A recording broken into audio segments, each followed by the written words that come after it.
Aí, pessoal, tá gravando, então boa noite a todos novamente. Estamos aí no nono semestre, né, de tutela coletiva do dia 10 de maio de 2021. E na semana passada, pessoal, como nós comentamos, nós estávamos estudando a competência no processo coletivo, né? E se me permitem aí compartilhar a tela com vocês, para a gente dar sequência, então, no nosso estudo, né, de tutela coletiva. Aí, nós estávamos estudando a competência na tutela coletiva. E a gente viu que essa competência é dada segundo alguns critérios, que na verdade também são critérios do processo individual, porém com as suas peculiaridades aí a respeito da tutela coletiva. E a primeira peculiaridade é que esses critérios, eles não se aplicam ao mandado de segurança coletivo e ao mandado de injunção, né? Esses critérios não se aplicam ao mandado de segurança coletivo e nem ao mandado de injunção. E por que que esses critérios não se aplicam ao mandado de segurança coletiva e ao mandado de injunção? Porque o mandado de segurança coletivo e o mandado de injunção, eles têm regras de competência própria.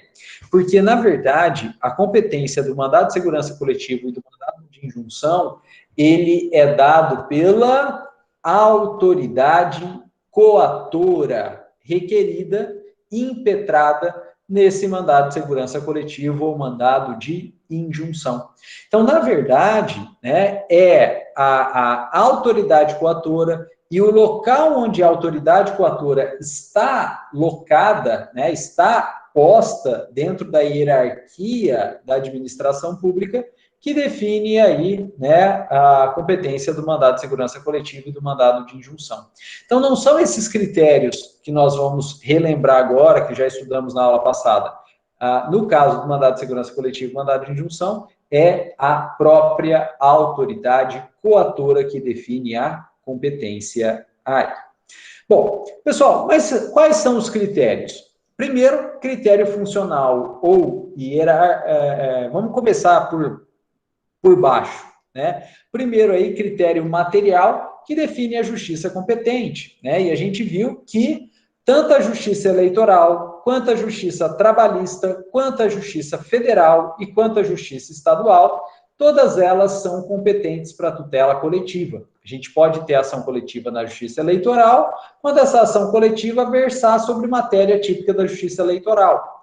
A gente pode sim ter ação coletiva na justiça do trabalho, quando essa ação coletiva versar sobre matéria própria da justiça do trabalho, ou seja, né, vínculo empregatício, vínculo trabalhista. Né? A gente pode ter ação coletiva na Justiça Federal quando essa ação coletiva versar sobre interesse da União, né, ou entidade autárquica federal, né, ou entidade autárquica federal.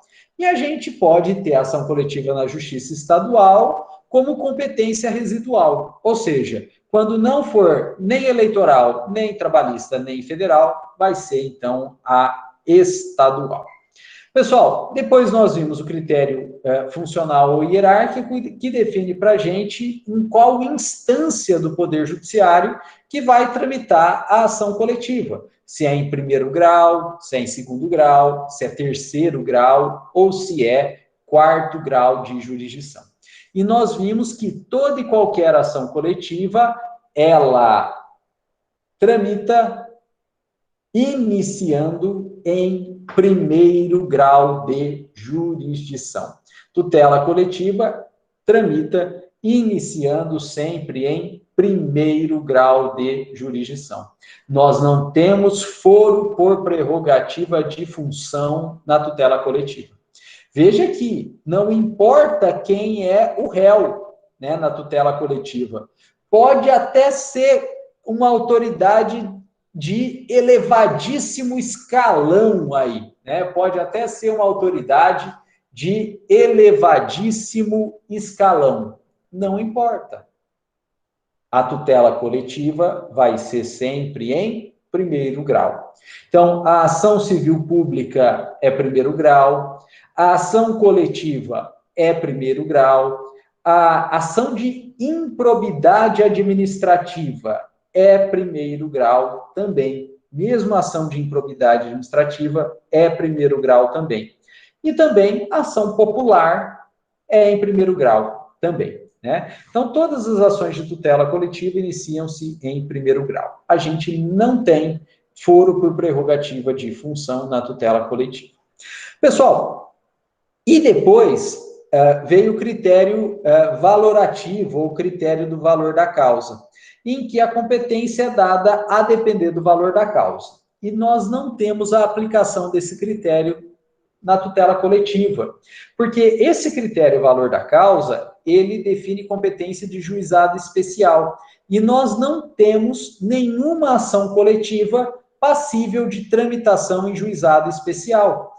Afinal de contas, o juizado especial, ele trabalha com processos mais simples, menos complexos, e a tutela coletiva, né, pode ter tudo na vida, menos simplicidade, né? Menos processo simples, né? Fácil, tranquilo aí.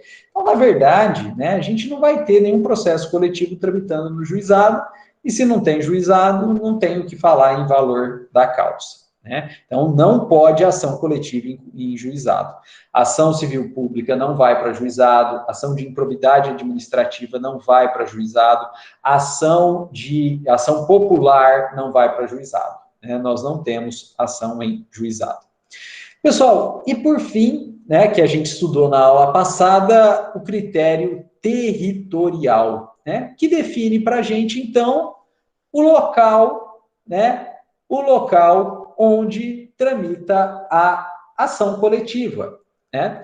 Se for na Justiça Eleitoral, na Justiça do Trabalho ou na Justiça Federal, a menor unidade territorial de cada uma dessas justiças, eleitoral, do trabalho, federal, chama-se circunscrição judiciária.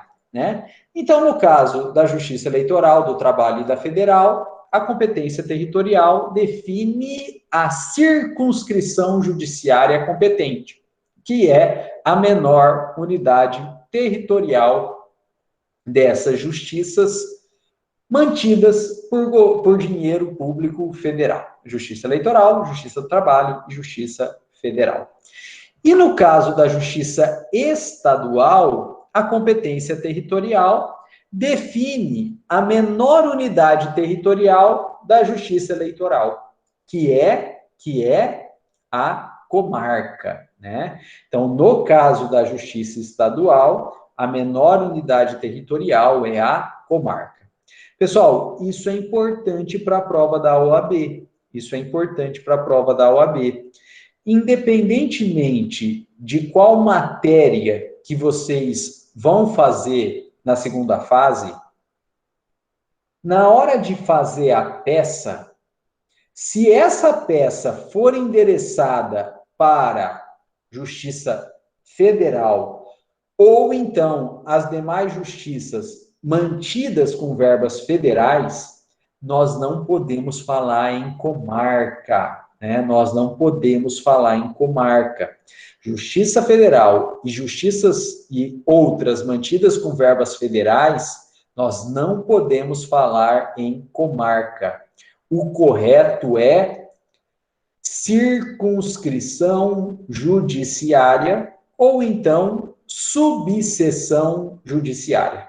Como é o caso de Jales, a qual Santa Fé pertence, que é a 24ª subseção judiciária da Justiça Federal no estado de São Paulo. Né? Jales é a 24ª, né, subseção judiciária ou circunscrição judiciária da Justiça Federal no estado de São Paulo. Não é comarca, é subseção ou circunscrição judiciária aí, né? Então, importante, Se na prova da OAB a gente endereçar uma peça para a Justiça Federal e colocar comarca, não que esteja errado aí, só que o examinador vai ver que você não é da área, né? Você não é da área, que você chamou a Justiça Federal de comarca e ela não tem comarca, ela tem circunscrição judiciária ou subseção judiciária aí. Comarca a gente só usa para a justiça estadual, né? Comarca a gente só usa para a justiça estadual.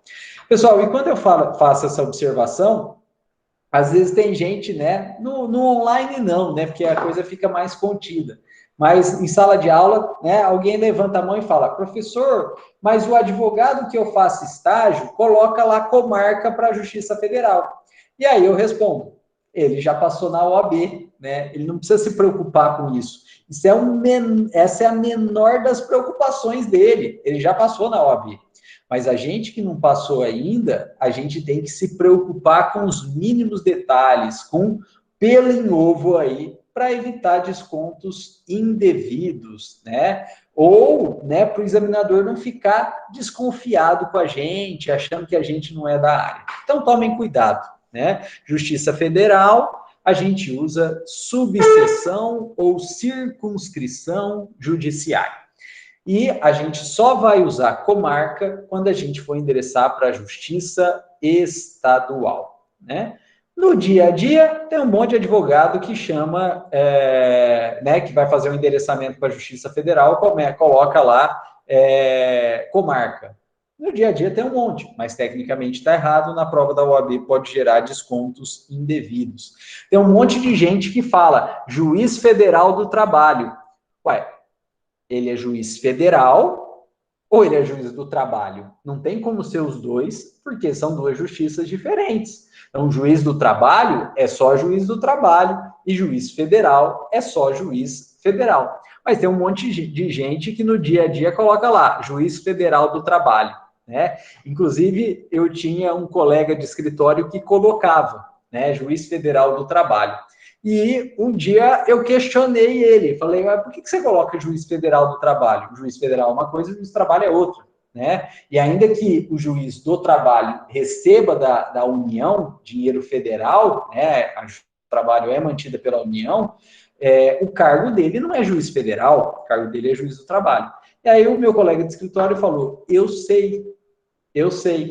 Só que, né, eu gosto de colocar juiz federal do trabalho para o cara se sentir importante de verdade, né? Porque ele é juiz federal do trabalho, né? Então, é uma forma aí de fazer um carinho no ego do juiz. E quem sabe ele defere aí os nossos pedidos, né? Então, esse foi o argumento usado pelo meu colega aí. É um argumento válido?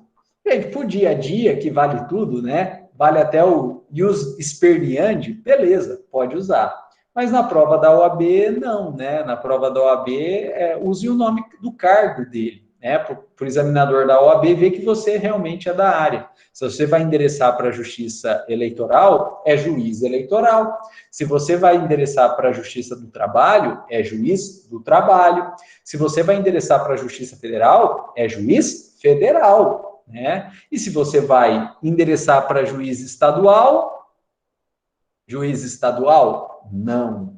Juiz de direito, né? O juiz estadual, ele é juiz de direito.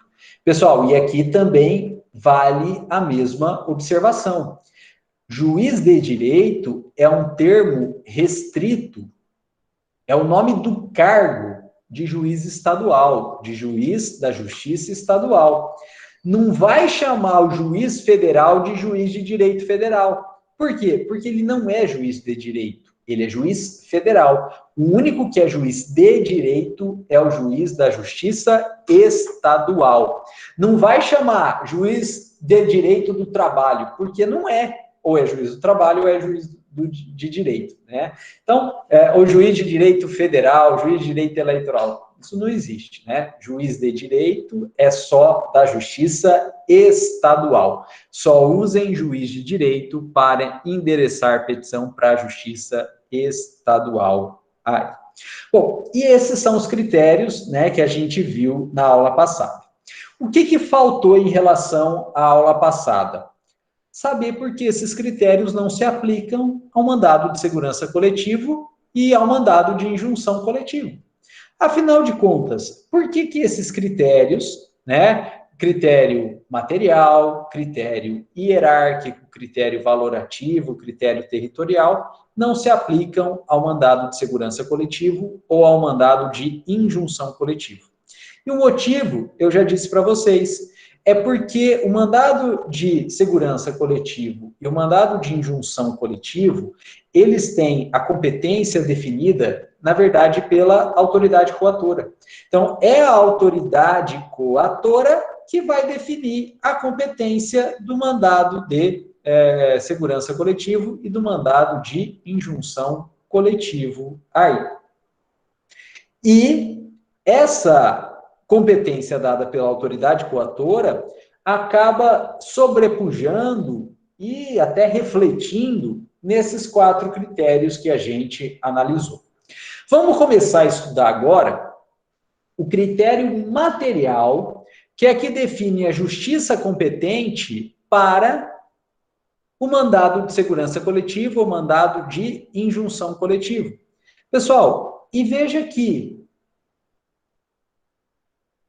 é possível ter mandado de segurança coletiva e mandado de injunção coletiva em todas, né, em todas as justiças aí, dependendo da autoridade coatora, né, dentro ou como ré, ou como requerida, como impetrada no mandado de segurança coletiva ou mandado de injunção. Se a autoridade coatora é alguém, né, com atribuições eleitorais, pessoal, ó, importante o termo, né?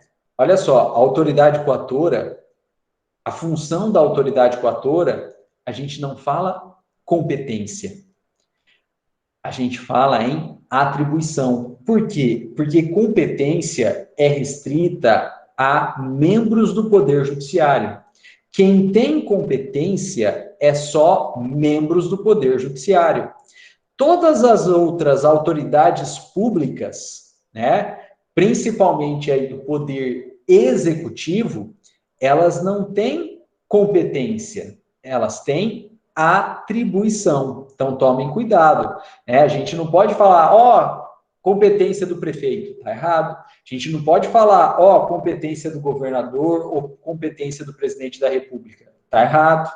Porque as autoridades administrativas, elas não têm competência, elas têm atribuições, né? As funções delas é dada por atribuições. E, pessoal, nessa mesma linha de raciocínio, nós não podemos falar que membro do Ministério Público, promotor, procurador, eles têm competência. Está errado. O juiz tem competência. Mas o promotor, o procurador, eles não têm competência, eles têm atribuições, né? Então, também não falem aí promotor competente ou procurador competente, né? Falem que promotor e procurador têm atribuição.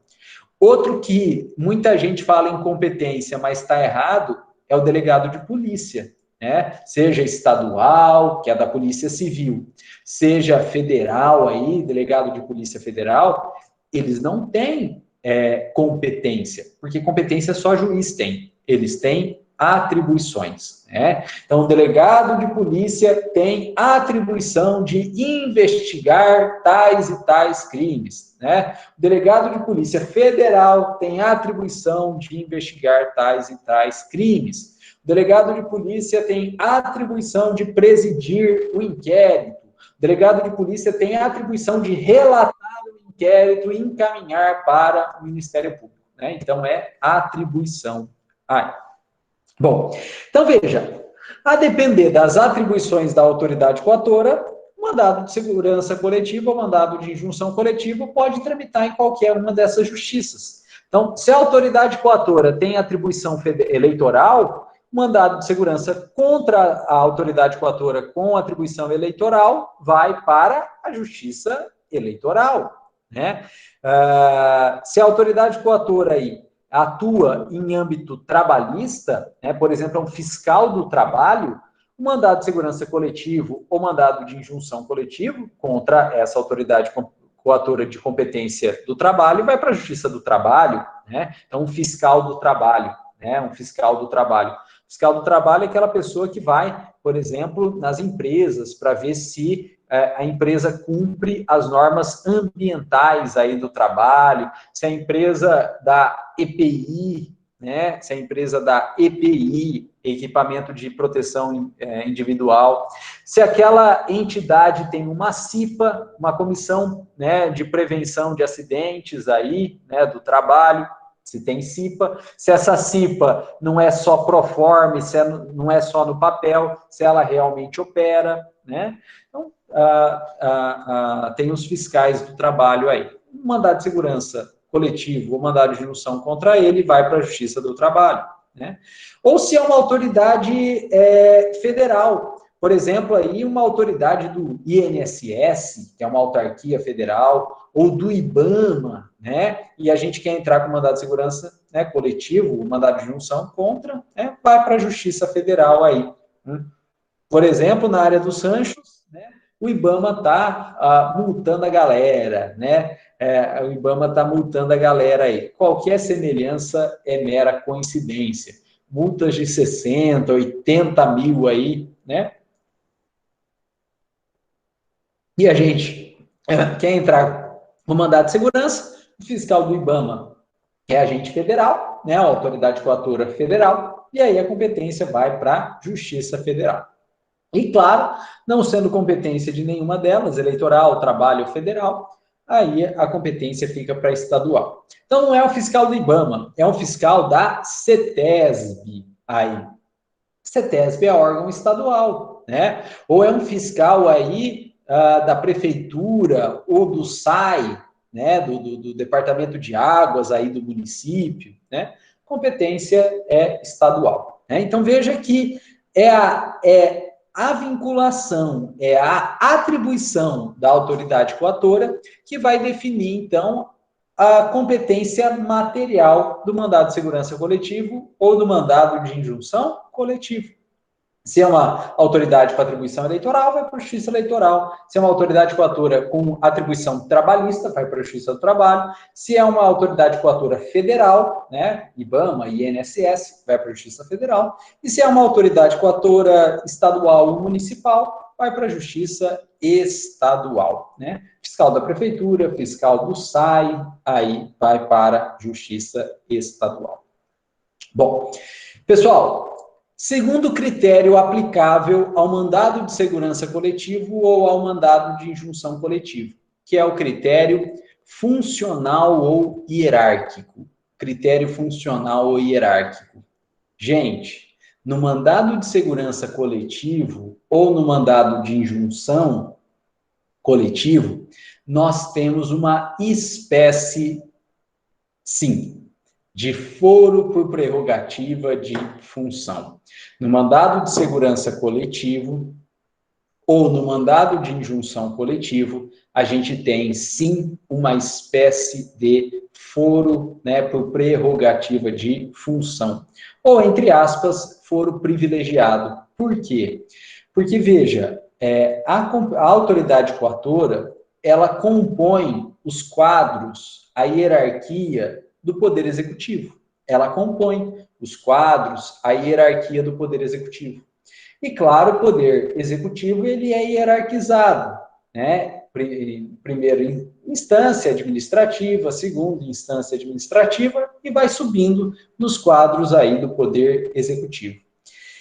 E a competência do mandado de segurança coletiva ou do mandado de injunção é dada por ou para ser julgado sempre acima da hierarquia da autoridade coatora, né? Então, o juiz competente para processar e julgar o mandado de segurança coletiva ou o mandado de injunção coletivo, ele tem que estar sempre acima do grau da autoridade coatora impetrada, né, julgada aí.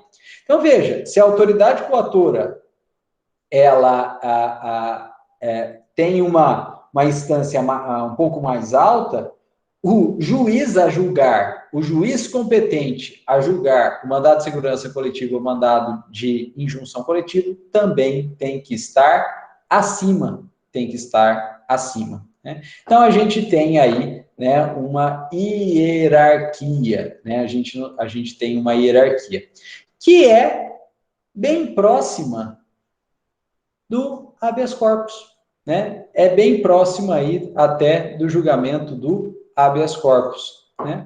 Pessoal, olha só, se a autoridade coatora é uma autoridade coatora de primeiro grau aí, né, no começo, né, da carreira administrativa, quem vai ser competente é o juiz de primeiro grau. Mas se subir um pouquinho na hierarquia da administração pública, tem que subir também no Poder Judiciário. Já pensou, pessoal? A autoridade coatora é o governador. Será que o juiz de direito, aí, primeiro grau, vai poder julgar o mandado de segurança coletiva ou mandado de injunção contra o governador? Não, aí tem que ir para o tribunal, né, que é a autoridade acima aí, né? E os cursinhos de OAB, quando eles falam dessa regra, eles sempre pedem para memorizar o seguinte, ó, top julga top. Aqui no mandado de segurança coletiva, mandado de injunção coletiva, top julga top. Então, você tem que ir jogando sempre para cima aí, aos moldes até do habeas corpus, né? Aos moldes do habeas corpus. E como que funciona no habeas corpus? Olha lá, se o delegado de polícia é a autoridade coatora, o juiz julga. Se o juiz for a autoridade coatora, tribunal de segundo grau julga, desembargador julga. Se o desembargador for a autoridade coatora, o tribunal de terceiro grau, os superiores tribunais, os tribunais superiores é que julgam. E se o tribunal superior for a autoridade coatora, a competência é do Supremo Tribunal Federal. Então a gente vai jogando aí sempre para cima, né? Joga sempre para cima aí. Então o importante é que o mandado de segurança coletivo e o mandado de injunção coletiva, ele tem essa peculiaridade, que é essa espécie de foro por prerrogativa de função. Pessoal, competência pelo valor da causa não existe também em mandado de segurança coletivo e mandado de injunção. Não existe competência por valor da causa, nem em mandado de segurança coletiva e nem em mandado de injunção, porque, volto a dizer, competência pelo valor da causa é dada em juizado. Em juizado. E não tem mandado de segurança coletivo, nem mandado de segurança normal, e não tem mandado de injunção, nem coletivo, nem individual, em juizado, né? Por quê? Porque são procedimentos complexos, né? São procedimentos complexos. E, na verdade, até são procedimentos especiais, né? E não existe procedimento especial em juizado. Todas as ações que forem de procedimentos especiais, eles não tramitam em juizado. Então, não tem mandado de segurança coletiva individual no juizado, não tem mandado de injunção coletiva individual em juizado, e não tem, na verdade, nenhum procedimento especial em juizado. Ação civil pública é procedimento especial, não vai para juizado. Ação popular é procedimento especial, não vai para juizado. Ação de improbidade administrativa é procedimento especial, não vai para juizado. Isso dentro da tutela coletiva. Mas mesmo dentro da tutela individual, procedimentos especiais não vão para juizado. E quais são os procedimentos especiais? Olha lá, ação munitória é um procedimento especial, não vai para juizado. Ação de uso capião, procedimento especial, não vai para juizado, né? Embargos aí, né? Também procedimento especial, embargos de terceiro, né? Possivelmente não vai para juizado, a não ser que a penhora for feita para o próprio juizado, né? Se a penhora foi feita pelo próprio juizado, aí não tem jeito, aí embargo de terceiro vai para o juizado. Mas, em regra, também não vai para juizado, né? Então, os procedimentos especiais não vão para juizado. que a gente brincou aí agora há pouco, né? Ação de dissolução parcial de sociedade, né? Ação de dissolução parcial de sociedade. É procedimento especial, também não vai para juizado, né? Então, não tem mandado de segurança, não tem mandado de injunção para juizado aí, né? Não tem como. Pessoal, e por fim, critério territorial. Critério territorial, no mandado de segurança coletivo e no mandado de injunção coletivo, é o domicílio da autoridade coatora, né? O mandado de segurança coletivo e o mandado de injunção coletivo, eles têm que ser propostos, eles têm que ser impetrados no foro de domicílio da autoridade coatora. Pessoal, mas veja, apesar de falar em domicílio, é um domicílio não residencial, não é onde o cara mora, né? Na verdade, é o domicílio profissional da autoridade coatora, ou seja, onde ela está lotada, onde está o cargo dela, né? Então, a competência é dada pelo domicílio profissional da autoridade coatora, onde está o cargo dela, né?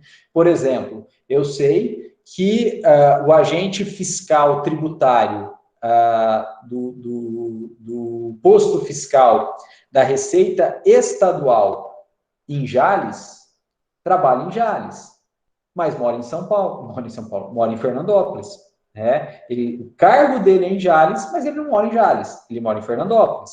Se, eventualmente, ele pratica um ato que a gente entende como ato ilegal, abusivo, enfim, e classificamos ele como autoridade coatora.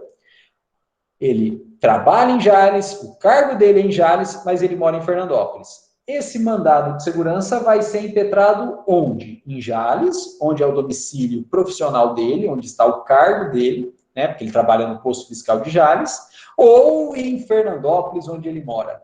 Evidentemente que vai ser impetrado em Jales, né, que é o domicílio profissional dele. Afinal de contas, ele, apesar de morar em Fernandópolis, ele trabalha em Jales, então ele praticou o ato tido como ilegal, tido como abusivo, em Jales. Então, a competência é do domicílio profissional dele.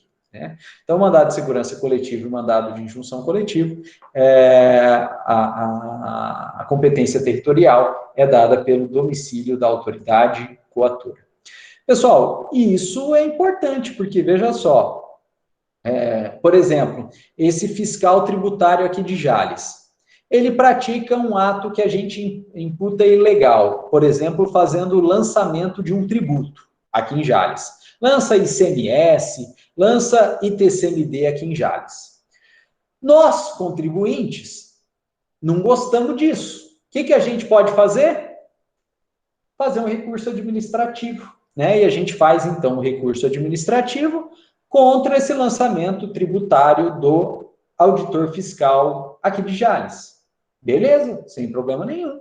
Né? Pelo contrário, isso é até direito nosso fazer o recurso administrativo. E aí a gente, então, entra com o recurso administrativo e esse processo é encaminhado, então, para a autoridade superior do auditor fiscal de Jales, que é a Delegacia Regional Tributária de São José do Rio Preto. E aí o auditor fiscal, né, lá da Delegacia Regional Tributária, a 8ª DRT, né, de São José do Rio Preto, é quem vai julgar o nosso recurso, né, que vai julgar o nosso recurso. E a gente perde lá em Rio Preto. O que a gente pode fazer? Recorrer. O que a gente pode fazer? Recorrer. Recurso administrativo. E aí a gente entra com recurso administrativo e o nosso recurso vai para a autoridade superior, que é auditor fiscal em São Paulo. Vai para auditor fiscal em São Paulo.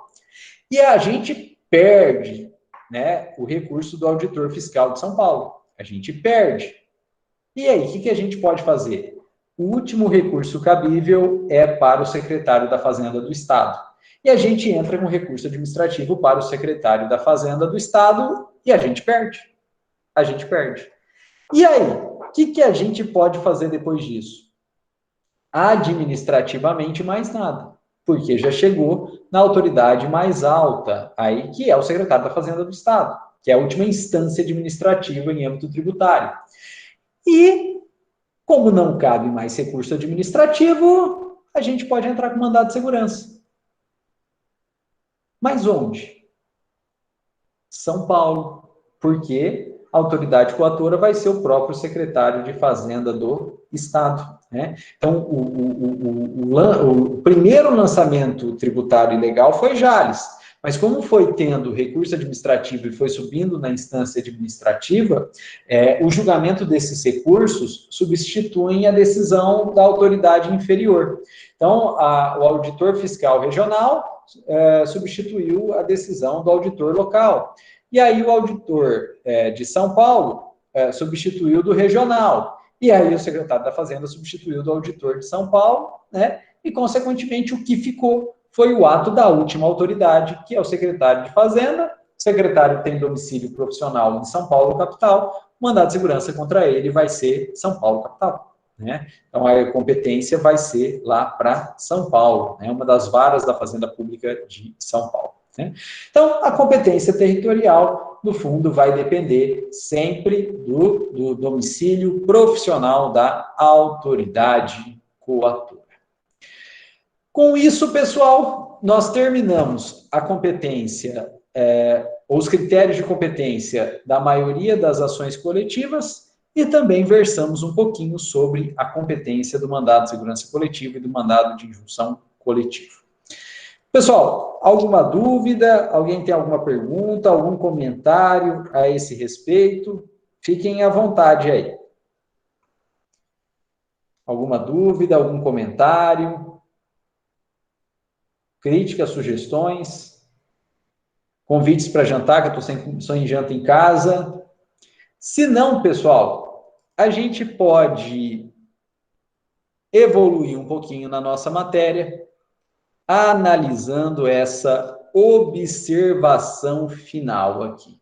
A gente pode avançar um pouquinho na nossa matéria, analisando aí essa observação final. Bom, pessoal, e o que diz respeito a essa observação final? Essa observação final, ela diz respeito ao artigo 16 da Lei da Ação Civil Pública, porém, olha só, com a redação dada pela Lei 9494 de 97. Então, é o artigo 16 da Lei da Ação Civil Pública, mas não a redação original do artigo 16 da Lei da Ação Civil Pública. É a redação dada pela Lei 9494 de 97. É isso que a gente precisa analisar. Pessoal, então vamos abrir aqui a Lei da Ação Civil Pública. Olha aí, Lei da Ação Civil Pública. Lei 7347 de 85, artigo 16.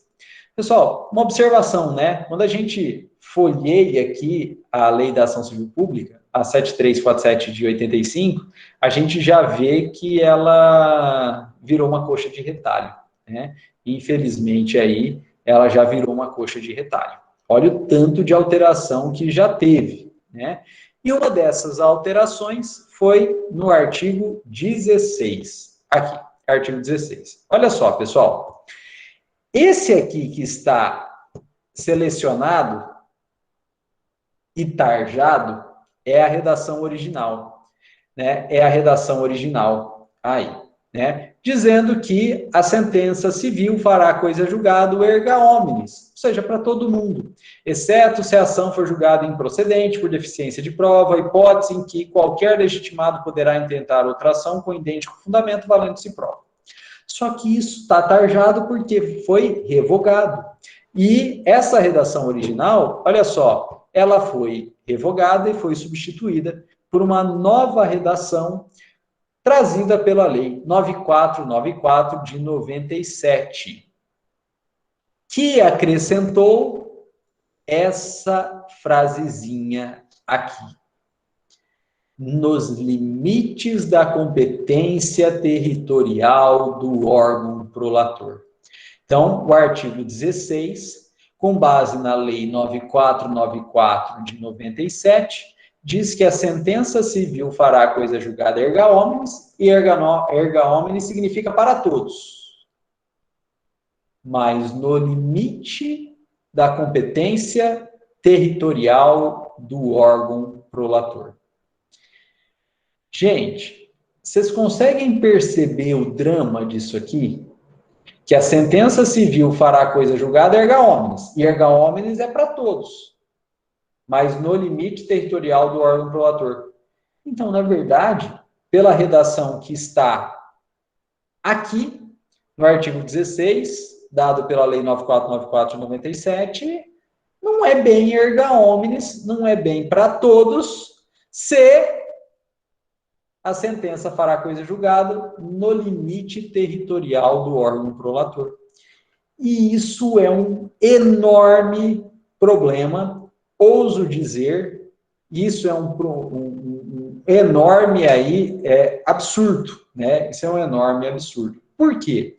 Porque, veja, se a sentença faz coisa julgada no limite territorial do órgão prolator, olha só, se o órgão prolator é o juiz de primeiro grau, que está numa circunscrição judiciária ou numa comarca, a coisa julgada de uma decisão proferida por juiz de primeiro grau só vale naquela circunscrição judiciária, só vale naquela comarca. Só vale naquela circunscrição judiciária, só vale naquela comarca.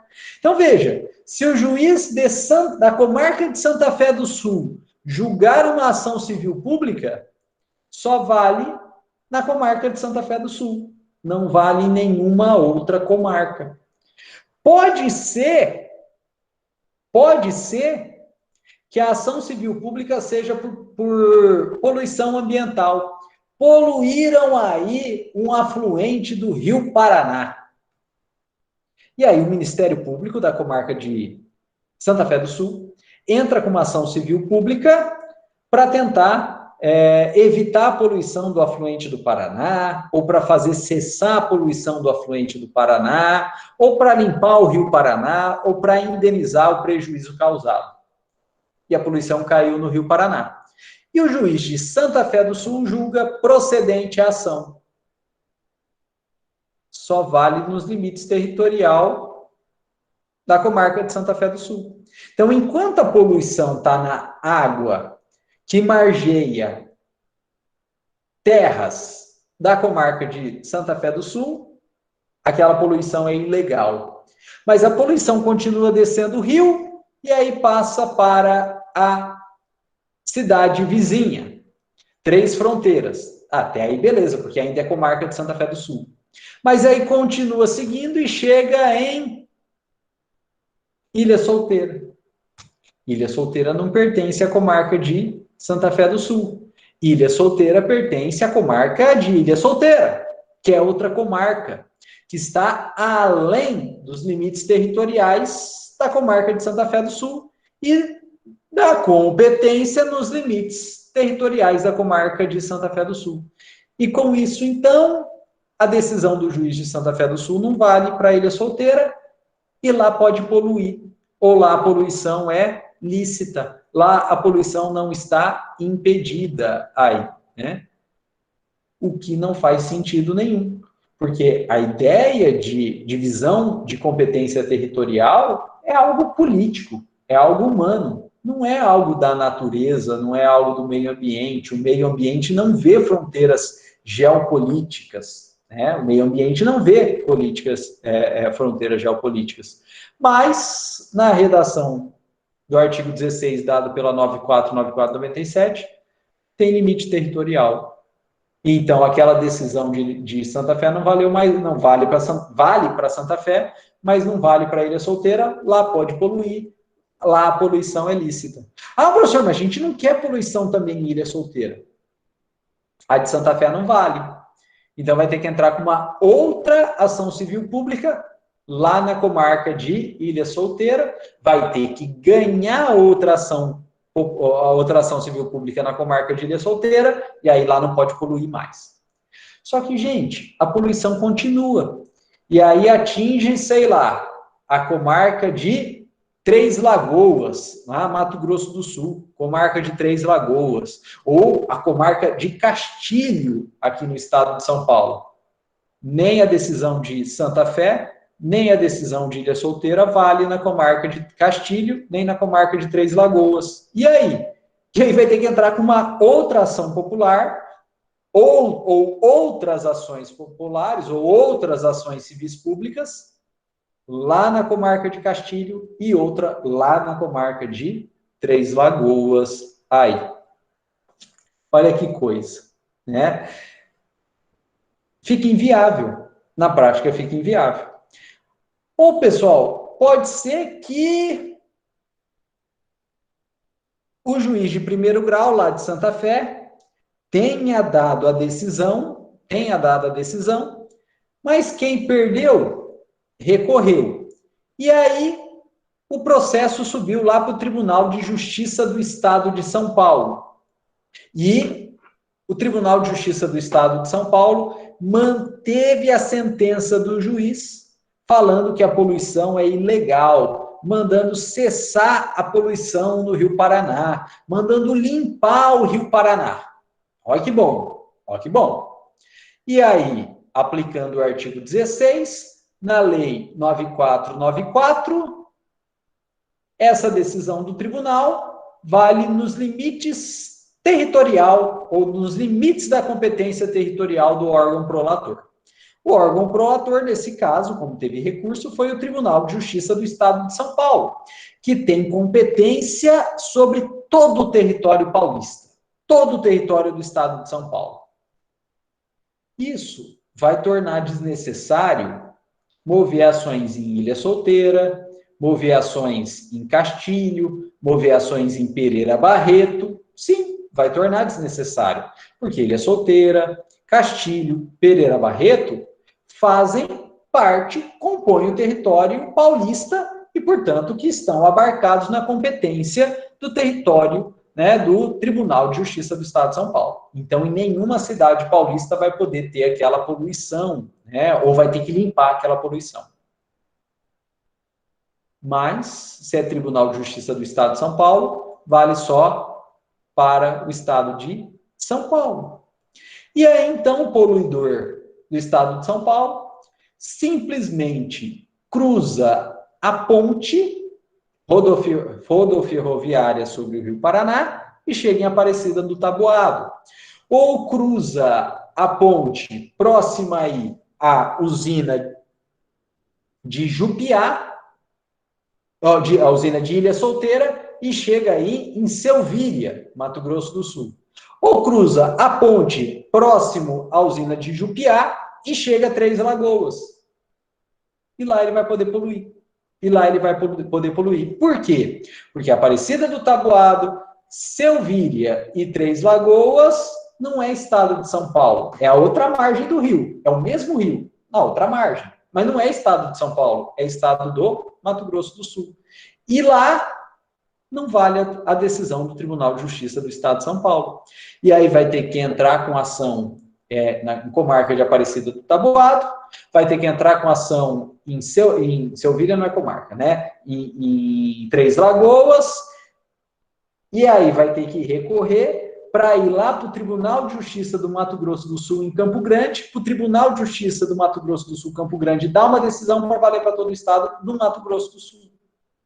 Mas veja, o Rio Paraná continua descendo, e ele atinge lá o estado do Paraná, né? Descendo ali em Mundo Novo, no Mato Grosso, Guaíra, no Paraná, né?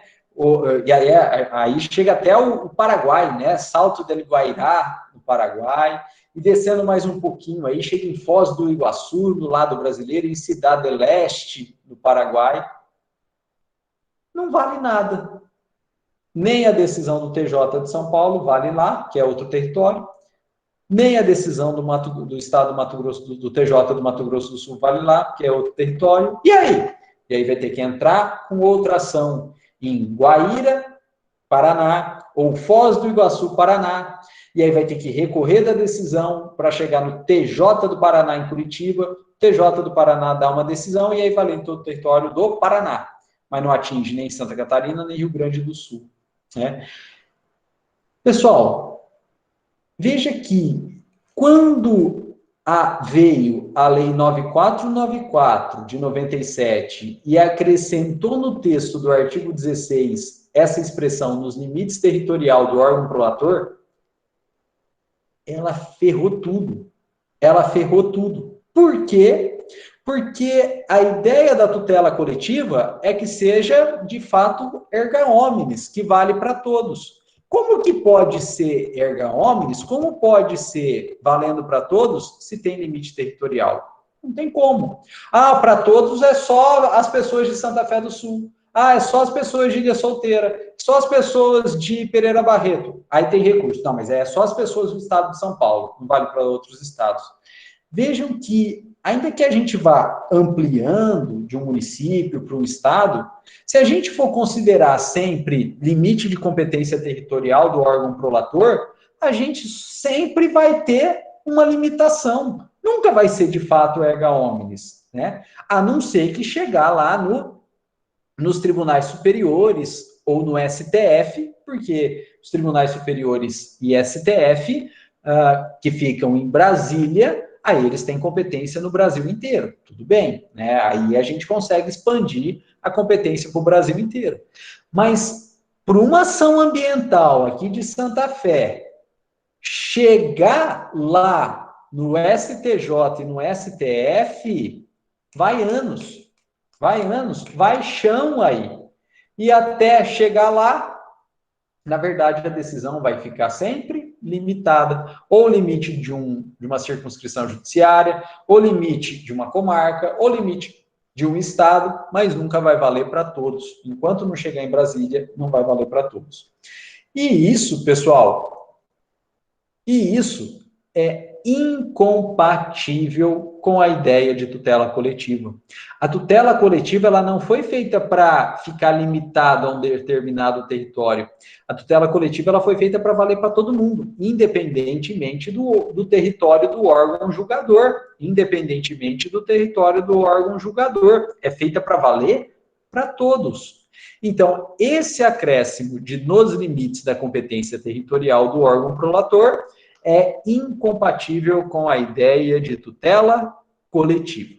E não sou eu que estou dizendo isso. Não sou eu que estou dizendo isso. Quem está dizendo isso é a doutrina e a jurisprudência, né? A doutrina e a jurisprudência sempre... a doutrina, vamos começar pela doutrina. A doutrina sempre entendeu que essa redação, né, do artigo 16, dada pela Lei 9494 de 97, acrescentando nos limites da competência territorial do órgão prolator, era inconstitucional, porque incompatível com a própria ideia de tutela coletiva, né? E o doutrinador mais contundente nessa crítica foi o Hugo Nigro Mazzilli, né? O Hugo Nigro Mazzilli sempre disse que isso era um absurdo, isso era uma excrescência, isso não podia ser mantido no sistema. E então a doutrina sempre defendeu a inconstitucionalidade. E a jurisprudência foi vacilante, né? A jurisprudência ela foi vacilante, né? Mas em 98 o STJ entendeu que esse trecho aí, né, nos limites da competência territorial, era inócuo, né? Inócuo, ou seja, o STJ não declarou inconstitucional esse trecho, não declarou inconstitucional esse trecho. Porém, disse que era inócuo. E o que é inócuo? Inócuo é o que não produz efeitos, né? O que não gera efeitos. Então, apesar do artigo 16, né, dizer que é nos limites territorial da competência do órgão prolator, desde 2008, que esse trecho é inócuo, ou seja, não tem limite territorial. Não importa que O órgão prolator é o juiz da comarca de Santa Fé. Vale para tudo, inclusive comarca de Ilha Solteira, inclusive comarca de Pereira de Castilho, inclusive comarca de Pereira Barreto e também cruzando o rio, inclusive comarca de Aparecida do Taboado, comarca de Três Lagoas e assim por diante, né? Então, desde 2008, o trecho se mantém no artigo, mas ele é tido como inócuo. Ele não produz efeito. E com isso, a decisão da tutela coletiva, não importa onde ou em que grau de jurisdição ela tenha sido proferida, ela vale para todos, ela vale para todo o território nacional. Tanto é, pessoal, que em 2015, né, o Temer aumentou o imposto do combustível. Em 2015, o Temer aumentou o imposto do combustível e, consequentemente, o preço do combustível subiu. E aí um advogado lá em Niterói, né, entrou com uma ação popular, contra a União Federal em Niterói, em uma das varas federais da circunscrição judiciária de Niterói. Ação popular, movida por um advogado, contra a União Federal, em uma das varas federais da circunscrição judiciária de Niterói. Aduzindo que o aumento de tributo não respeitou a anterioridade, nem anual, nem nonagesimal, pela qual o aumento de tributo, ele precisa de um tempo para entrar em vigor, né? Aumento de tributo não pode entrar em vigor imediatamente. Ele precisa de um tempo para entrar em vigor. Porque se ele entrasse em vigor imediatamente, pegaria todo mundo de surpresa, né? Aumentaria o tributo e pegaria todo mundo de surpresa aí. E o juiz federal de Niterói, ele deu a liminar nessa ação popular, suspendendo o aumento do tributo. Para quem? Ou contra quem, desculpa? A União Federal. Contra quem? A União Federal. E para quem? Para todo mundo. Para todo mundo. Para todas as refinarias e postos de petróleo do Brasil inteiro. Né? Para todas as refinarias e postos de petróleo do Brasil inteiro. Não foi só para Niterói. Não foi só para o Rio de Janeiro. Né? Foi para todos os postos de petróleo, né, por todos os distribuidores de petróleo e postos de combustíveis do Brasil inteiro aí, né? Isso em 2015. E por que foi dessa forma? Porque o STJ já tinha entendido que esse trecho, né, que fala nos limites da competência territorial é inócuo, não produz efeitos, não gera restrição alguma aí. Mas veja, o STJ nunca declarou inconstitucional esse trecho e nunca retirou esse trecho do ordenamento jurídico. Então, se manteve o trecho no ordenamento jurídico. E evidentemente, o STJ é um tribunal superior, mas não é a última instância, porque acima do STJ, a gente ainda tem o Supremo Tribunal Federal, que, de fato, aí sim é a última instância. O Supremo Tribunal Federal, que é a última instância. E aí, então, a galera prejudicada recorreu dessa decisão do STJ e levou o processo para o Supremo.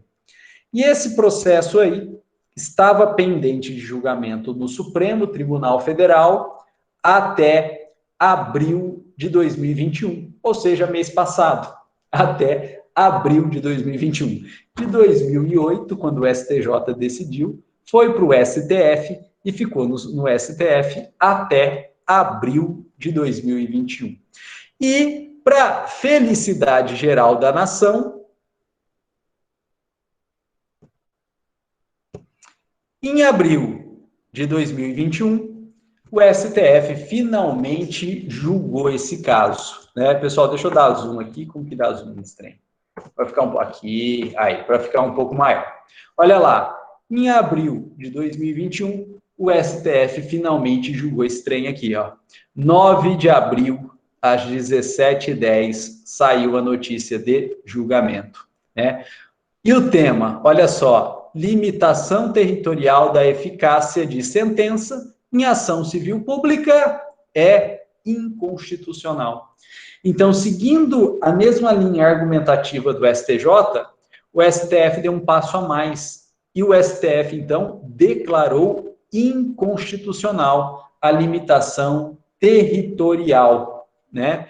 E, consequentemente, pessoal, esse trecho aqui, ó, do artigo 16 da Lei da Ação Civil Pública, dada a redação pela Lei 9494 de 97, esse trecho que está selecionado aqui, ele foi declarado inconstitucional pelo STF no mês passado. Isso aqui não foi ainda alterado, editado, mas esse trecho aqui, ele não existe mais. Ele foi declarado inconstitucional pelo STF, o que significa dizer que não há mais limitação aí à eficácia territorial da coisa julgada na tutela coletiva, na Lei de Ação Civil Pública. Gente, isso aqui pode ser pergunta de prova da OAB, né? Isso aqui pode ser pergunta de prova da OAB, porque decisão... o conteúdo não é novo. O conteúdo o STJ já tinha decidido desde 2008, né? Mas o STJ não teve coragem de declarar inconstitucional. O STF teve, né? O STF declarou inconstitucional. Então, é uma novidade aí, né? Não de conteúdo em si, mas de definitividade da decisão, que agora é do STF, então não muda mais, né? Declarou inconstitucional aí essa limitação territorial à decisão da tutela coletiva aí. Pessoal, e aqui, ó, temos toda a explicação. Olha aí, por maioria, não foi unanimidade, foi maioria, o Supremo Tribunal Federal declarou a inconstitucionalidade do artigo 16 da Lei da Ação Civil Pública, alterada pela Lei 9494 de 97, que limita a eficácia das sentenças proferidas nesse tipo de ação à competência territorial do órgão que a proferir. Então, não tem mais limitação territorial. Isso foi julgado com repercussão geral, reconhecida, né, pelo tema 1075. E quando o julgamento é por repercussão geral, isso acaba vinculando também os demais juízes, né? Isso acaba vinculando os demais juízes. O que significa dizer que, na prática, todos os tribunais brasileiros vão ter que entender que esse artigo 16, ou que essa limitação territorial é inconstitucional. Então, na verdade, né, o STF julgou com caráter erga omnes, valendo para todos aí. Então, não tem mais discussão. Não tem mais discussão. A decisão do STF, ela é definitiva e vinculativa aos demais julgamentos aí, né?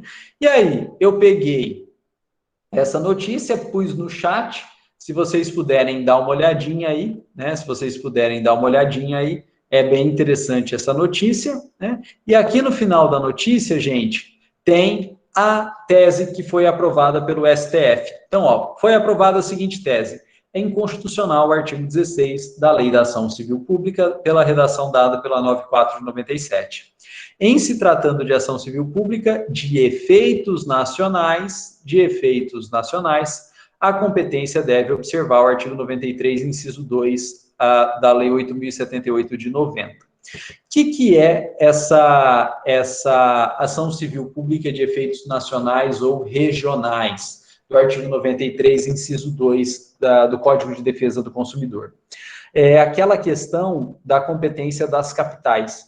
Lembra que no finalzinho da aula passada eu falei para vocês que se o dano for local, a competência é de uma das comarcas, né, ou de uma das circunscrições judiciárias, né, que atinge o dano. Agora, se o dano é regional, a competência vai para a capital do estado, né? Se o dano é regional, a competência vai para o estado. E o que é dano regional? Aquele que atinge várias comarcas ou várias circunscrições judiciárias. E o exemplo que eu trouxe para vocês foi o caso aí de Mariana e de Brumadinho, né? Que a competência das ações civis públicas, né, não ficaram nem em Mariana nem em Brumadinho, porque a comarca de Mariana, a comarca de Brumadinho, não teria estrutura para tocar essas ações aí. E a competência, então, foi deslocada para a capital do estado, para Belo Horizonte, né? A competência foi para Belo Horizonte aí, né? Isso é o artigo 93, inciso 2 do Código de Defesa do Consumidor. Então, danos regionais, que são danos que atingem várias comarcas ou várias circunscrições judiciárias, a competência vai para a capital do estado. E também em caso de danos nacionais. O que é dano nacional? É aquele dano que atinge vários estados. É um dano nacional, é um dano que atinge vários estados. E aí a competência vai para a capital do país, né? Vai para Brasília. Então, danos nacionais, né? Que atinge vários estados aí, a competência vai para Brasília. Pessoal, no tocante a danos regionais e capital do estado, isso acontece, né? Danos regionais e capital do estado, isso acontece. Tanto é que aconteceu em Mariana e Brumadinho, aí foi para Belo Horizonte. Mas, dano nacional e para Brasília, né, eu nunca vi. Talvez aí algo do tipo de dano em floresta amazônica, né, ou uma grande reserva indígena que pega o Amazonas, Roraima, aí, talvez, né, mas é mais raro isso acontecer, né, ir para Brasília é mais raro isso acontecer. Mas o STF firmou, né, ratificou, na verdade, tese nesse sentido. Se o dano é local, é comarca ou é circunscrição judiciária. Agora, se o dano atinge várias comarcas ou várias circunscrições judiciárias, dano regional e a competência do Estado, capital do Estado. E se o dano atingir vários estados, aí a competência é federal, né? E a competência nacional vai para a capital do país, que é Brasília. Né? Sérgio, fique à vontade. Clésio, professor. Oi? É o Sérgio que levantou a mão, não foi? Não, Clésio, mas fique à vontade.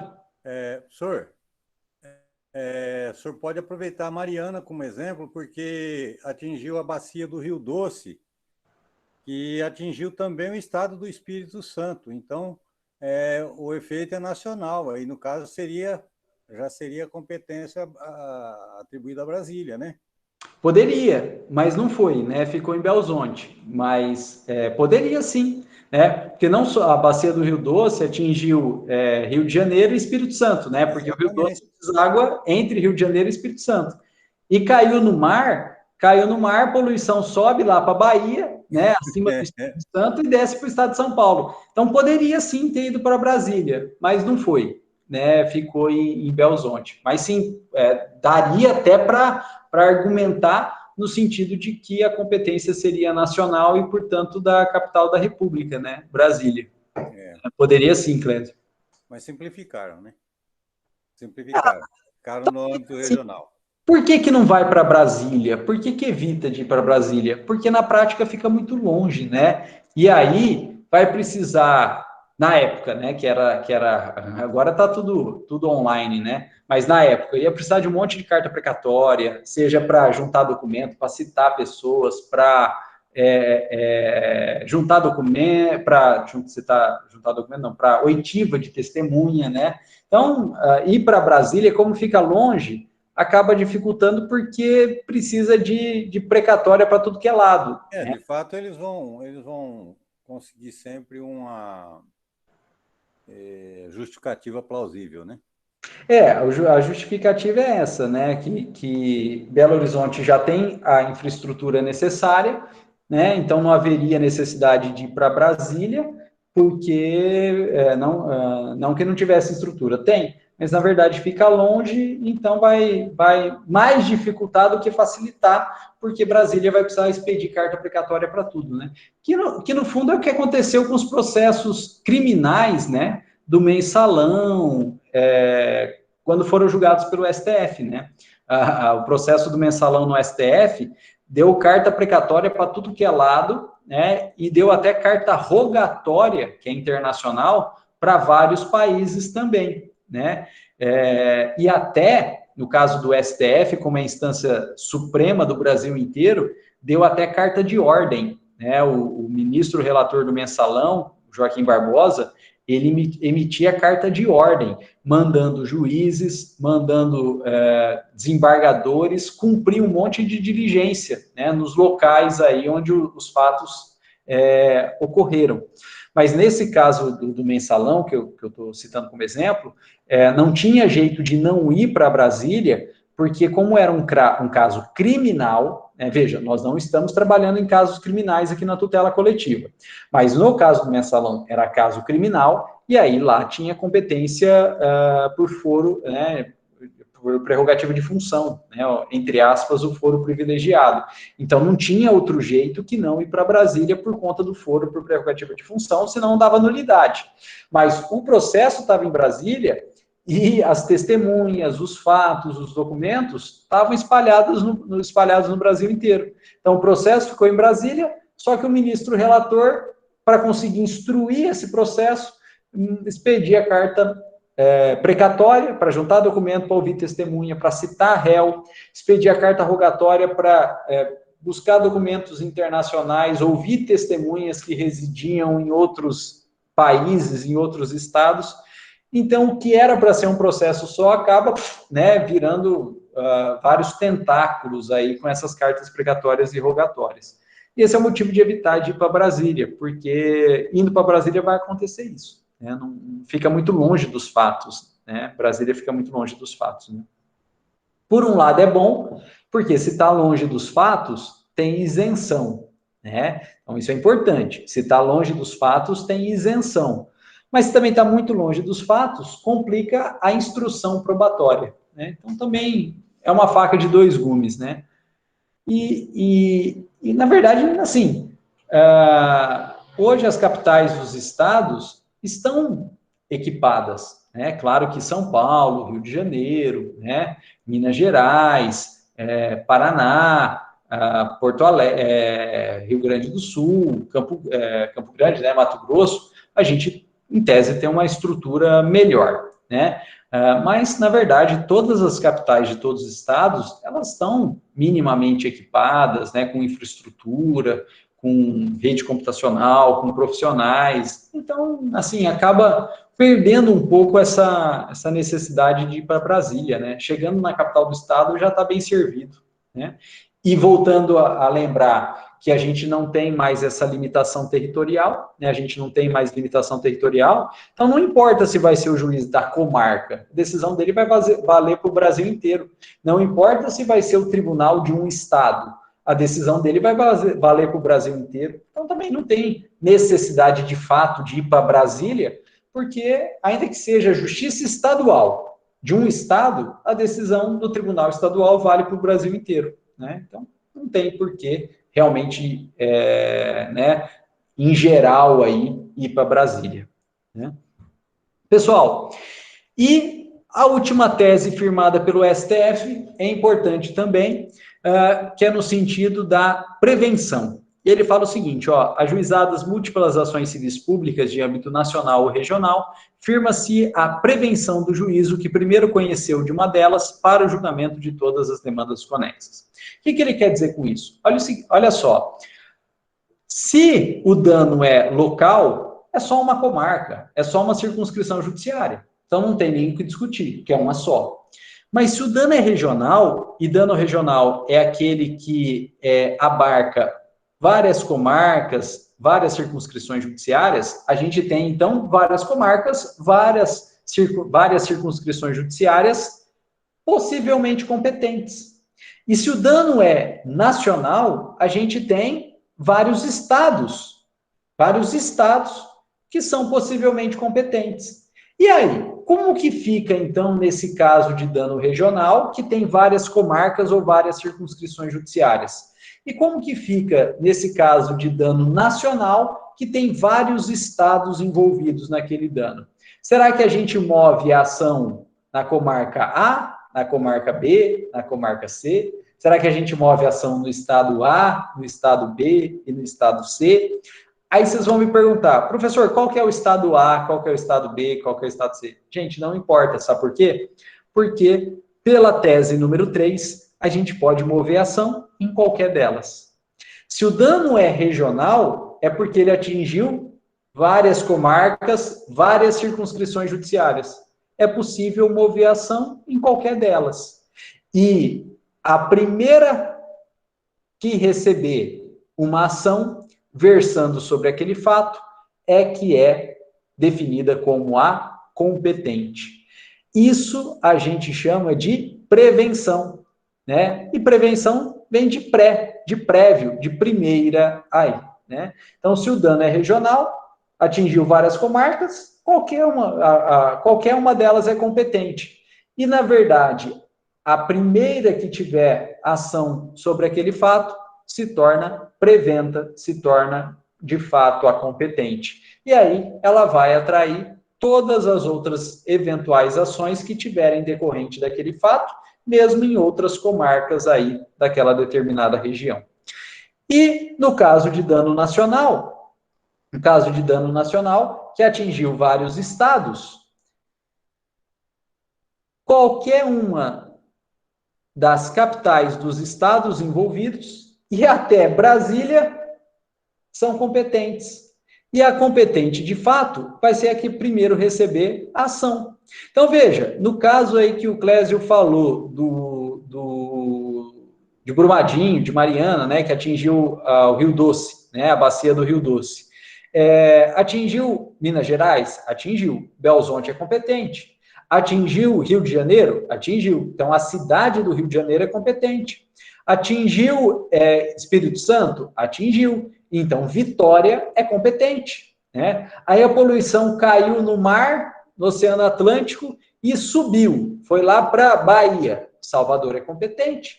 Ou desceu e veio aqui para o estado de São Paulo, a cidade de São Paulo é competente. E como atingiu vários estados, é dano nacional, Brasília também é competente. E aí vocês vão perguntar, professor, mas qual delas que é competente? A que primeiro receber a ação, né? A que primeiro receber a ação, ou que receber a primeira ação. E a que primeiro receber a ação, daquele caso, daquele fato, se torna a preventa, né? O juízo prevento aí. E se eventualmente depois tiverem outras ações, as outras ações vão ser remetidas para julgamento conjunto a essa primeira ação, né? Por conexão, né? Por conexão aí. Então, Clésio, muito provavelmente, no caso aí de Mariana, Brumadinho, apesar de ter atingido a bacia do Rio Doce e o dano ter atingido, então, várias comarcas dentro do estado de Minas Gerais e até mesmo vários estados, Minas Gerais, Rio de Janeiro, Espírito Santo, provavelmente a primeira ação foi ajuizada em Belzonte. E se foi essa terceira tese aí vem esclarecer para a gente, né? Então, a primeira foi Belzonte, a competência ficou firmada em Belo Horizonte. Pessoal, e essas são as teses firmadas pelo STF em abril de 2021. Então, eu mandei a notícia para vocês, mas eu vou recortar as teses também, vou colar aí no chat, porque é de abril de 2021, é muito recente isso aqui, né? Não que esse entendimento seja recente. Não, esse entendimento já existia desde 2008, né, com o STJ, mas o STF veio agora, sistematizou e pôs uma pá de cal no assunto. Então, em razão dessa definitividade aí, pode ser que isso caia na prova de vocês. Então, deem uma olhadinha nisso, né, isso é de abril de 2021, né, muito recente aí, né, que pode, então, ser matéria de prova. Pessoal, a gente encerra por aqui, dado o adiantado da hora também, né? Eu vou interromper a gravação para não ficar muito longo, mas a gente continua aqui, né, batendo um papo, né? Caso tenham dúvidas, caso tenham algum comentário a ser feito, né, a respeito. Enfim, fiquem à vontade aí, a palavra está com vocês.